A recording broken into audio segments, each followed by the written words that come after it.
pendahuluan itu ada apa saja? Kalau kita lihat di sini ada 6 subbab. Yang pertama latar belakang masalah, yang kedua rumusan masalah, yang ketiga batasan masalah, yang keempat tujuan dan manfaat, yang kelima metodologi penelitian, dan yang keenam sistematika penulisan. Kita akan bahas satu-satu. Yang pertama adalah latar belakang masalah. Pada latar belakang masalah ini kita membuat kalimat deskriptif yang menjelaskan 5W1H. Apa saja? Yaitu what, ada masalah apa gitu ya, kemudian why, kenapa kok itu dinamakan sebagai masalah, where, di mana hal itu terjadi, who, siapa yang mengalami hal itu, when, kapan hal itu terjadi, kemudian untuk how-nya ada bagaimana masalah yang akan diteliti atau bagaimana cara kita memandang sebuah masalah itu supaya bisa diselesaikan. Itu kita tuliskan di latar belakang masalah. Latar belakang masalah idealnya terdiri dari 4 sampai 6 paragraf ya. Sebuah paragraf minimal terdiri dari 3 kalimat. Sebuah kalimat terdiri dari 3 bagian, yaitu subjek, objek, dan predikat. Nah, dalam sebuah paragraf itu harusnya memiliki sebuah ide topik sendiri gitu ya. Jadi jangan sampai kita mau menceritakan 2 hal dipaksa menjadi 1 paragraf. Apalagi kadang kita mau menceritakan 5 kejadian diceritakan dalam 1 kalimat. Kalimatnya biasanya jadinya 5 baris, panjang, nggak ada titik komanya, yang baca ngos-ngosan. Nah, itu harus dihindari ya. Jadi dalam latar belakang masalah idealnya terdiri dari 4 sampai 6 paragraf. Apa saja yang dituliskan di dalamnya? Yang harus ada adalah objek yang akan diteliti, subjek yang akan diteliti, paling tidak semua harus dimasukkan ke dalam latar belakang masalah. Sedangkan yang kedua adalah rumusan masalah. Rumusan masalah ini dirumuskan berdasarkan latar belakang yang sudah kita sebutkan di subbab sebelumnya. Ya, masalah ini dirumuskan dengan kalimat tanya. Karena nantinya harapan kita pertanyaan itu mampu dijawab oleh kesimpulan yang ada di bab 5.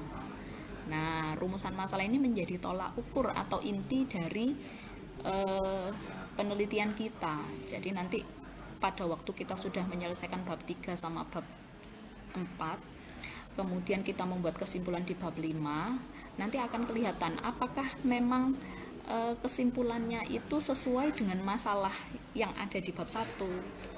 Ya, rumusan masalah ini inti dari identifikasi masalah ya. Jadi kalau di pertemuan minggu lalu saya sudah memberikan materi dalam bentuk PDF ya, bahwa sebelum membuat sebuah judul penelitian sebaiknya kita membuat deskripsi masalah, kemudian diuraikan menjadi kalimat pertanyaan yang banyak, itu dinamakan identifikasi masalah, kemudian kita pilih masalah yang sesuai saja, yaitu dinamakan rumusan masalah. Ini adalah batasan masalah.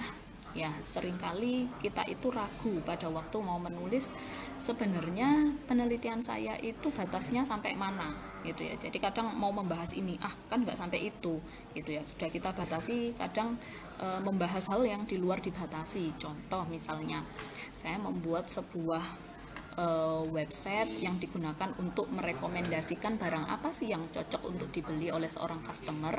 Nah, di situ harusnya batasan masalahnya adalah tidak membahas tentang pembayaran, tidak membahas tentang pemesanan misalnya gitu ya. Nah, pada waktu kita membuat laporan biasanya kita itu tergoda gitu ya, atau kadang lupa. Tiba-tiba kita bahas, memesan, membayar. Nah, supaya lebih jelas mana batasan-batasannya, maka perlu kita tuliskan batasan masalah. Batasan masalah ini dapat dilakukan dari berbagai hal gitu ya yang kita batasi.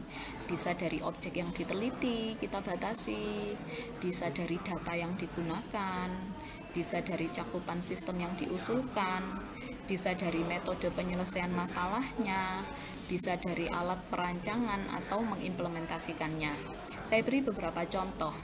Misal kalau dari objek yang diteliti, misalnya saya meneliti tentang dosen di Institut Asia, maka saya batasi yang diteliti hanya aspek kinerja saja gitu.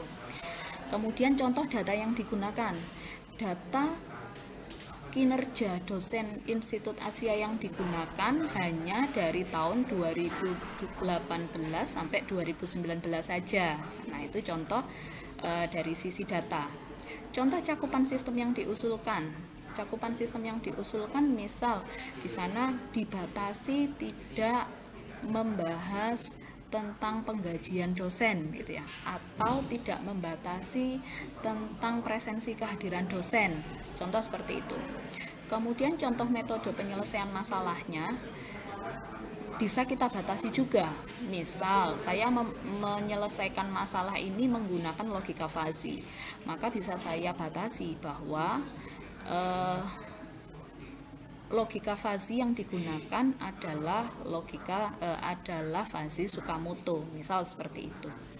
Kemudian alat perancangan atau implementasi ini juga bisa dibatasi, misalnya bahasa pemrograman yang kita gunakan, sistem yang kita gunakan apakah berbasis website, Android, desktop dan sebagainya, itu juga bisa kita tuliskan di batasan masalah. Tujuan dan manfaat. Wah, ini sorry ada yang belum diedit ini. Masih Sistemik Asia ya. Jadi tujuan dan manfaat. Tujuan itu adalah hal di akhir yang ingin kita harapkan kalau misalnya penelitian ini sudah diselesaikan. Tuh. Jadi tujuan ini harusnya bisa diukur supaya kita bisa melakukan pengujian di bab 4. Jadi di bab 4 nanti adalah implementasi dan pengujian. Bagaimana cara mengujinya? Yaitu mengukur tujuannya sudah tercapai atau belum. Ya. Nah, seringkali mahasiswa menuliskan bahwa tujuannya adalah untuk membuat sebuah program bla bla bla atau untuk membuat sebuah website bla bla bla. Nah, sebenarnya itu bukan tujuan utamanya. Itu adalah sebuah kegiatan atau aksi yang kita lakukan untuk menyelesaikan masalah yang sudah dirumuskan gitu. Nah, tujuannya apa? Tujuannya untuk menyelesaikan masalah itu gitu. Jadi misalnya kembali ke kinerja dosen tadi ya, misalnya tujuannya adalah untuk membantu Institut Asia Malang dalam melakukan penilaian kinerja dosennya. Nah, itu contoh tujuan. Bagaimana cara saya membantu? Cara saya membantu adalah dengan membuat sebuah website yang di dalamnya ada tentang sistem penilaiannya. Misal seperti itu. Nah, jadi tujuannya bukanlah membuat website, tapi tujuannya adalah untuk membantu Institut Asia Malang gitu. Maka nanti di bab 4 kita bisa melakukan pengujian apakah memang benar-benar sudah terbantu seperti itu. Kalau untuk manfaat penelitian nanti akan dibagi menjadi beberapa bagian ya. Biasanya ada 3 bagian, yaitu manfaat bagi penulis atau mahasiswanya, kemudian manfaat bagi instansi atau subjek penelitian kita, dan manfaat bagi kampus. Metodologi penelitian berisi penjelasan tentang tahap-tahap atau langkah apa saja yang kita lakukan untuk menyelesaikan laporan penelitian ilmiah ini, yaitu dimulai dari pengumpulan data, menganalisa, kemudian merancang, mengimplementasikan, menguji, dan yang terakhir mendokumentasikan. Jadi itu semua dijelaskan. Misalnya adalah pengumpulan data menggunakan wawancara. Apa saja yang dijelaskan? Yang dijelaskan adalah apa yang ditanyakan, siapa yang ditanyai, gitu ya. Kemudian kalau misalnya observasi, pengamatan, yang dijelaskan adalah apa yang diamati dan di mana pengamatan itu dilakukan. Nah, biasanya penjelasannya hanya dalam bentuk 1-2 kalimat saja. Yang terakhir adalah sistematika penulisan. Sistematika penulisan ini berisi rencana kita untuk menyelesaikan laporan tugas akhir. Jadi rencananya nanti bab 2 mau tak isi apa, bab 3 mau tak isi apa, bab 4 mau tak isi apa, dan bab 5 isinya apa. Itu kita rencanakan dulu di bab 1. Ya, jadi kalau misalnya di bab 1 tadi yang pertama ada latar belakang, ada rumusan, batasan, dan sebagainya, maka nanti rencananya di bab 2, 2.1-nya apa, 2.2-nya apa, 2.3-nya apa, dan seterusnya. Itu kita jelaskan di sistematika penulisan. Oke, kalau dari tadi meraba-raba, sekarang kita akan coba lihat template-nya ya. Nah, ini adalah contoh template bab 1. Untuk format penulisannya nanti akan kita bagikan e-booknya ya, e-book panduan format penulisan, tapi kurang lebih adalah seperti ini, yaitu ukurannya kertasnya adalah B5 14,8 cm kali 21 cm, kemudian marginnya masing-masing 1,5 cm, kecuali yang sebelah kanan 2,5 cm. Kemudian 1.1 latar belakang masalah. Jadi perhatikan bahwa yang saya tulis warna hijau ini adalah penjelasan. Jadi sebaiknya dibaca. Kalau yang saya tulis warna merah ini adalah contoh sebuah latar belakang masalah, gitu ya. Sama di rumusan masalah juga gitu. Yang hijau ini penjelasannya, yang merah adalah contoh rumusan masalah, gitu ya.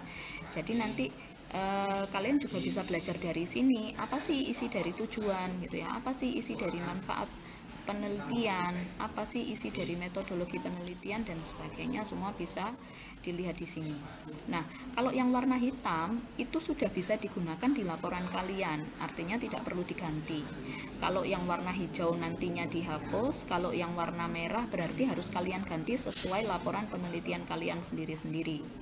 Nah, ini akan saya berikan di e-learning, silakan di-download, dibaca dulu. Saya akan membuka sesi diskusi tanya jawab melalui chat. Silahkan untuk ditanyakan. Oke, demikian dari saya.